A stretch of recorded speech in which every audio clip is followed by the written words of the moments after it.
The secret in the basement. Most men worry about their wives' spending habits. I worry about the butcher bills. My wife, Hannah, is perfect. She's a high-powered tech executive who can outcode anyone in the city.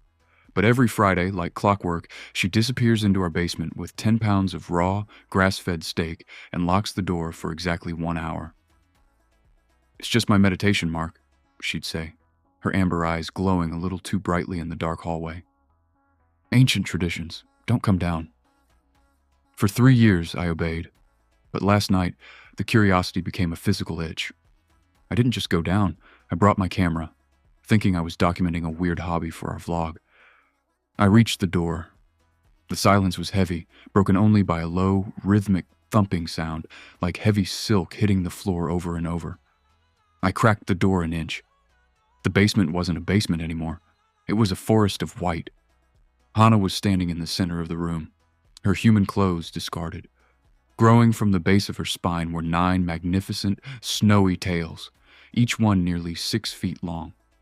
They weren't just fur, they were pulsing with a soft, blue light that made the concrete walls look like a dream. She wasn't eating the meat, she was feeding it to the tails.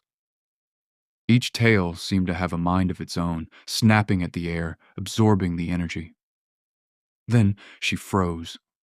Her ears, sharp and pointed, twitched toward the door. "Mark," she whispered, her voice vibrating through my very bones.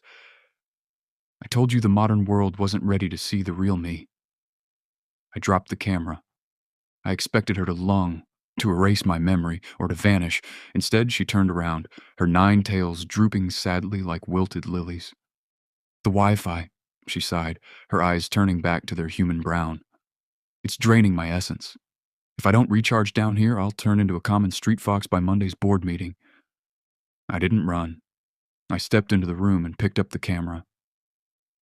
"Then we need to get you a better data plan," I said, reaching out to touch the softest fur I'd ever felt. "And maybe a bigger freezer." She laughed, and for the first time in 1,000 years, a 9-tailed fox didn't have to hide.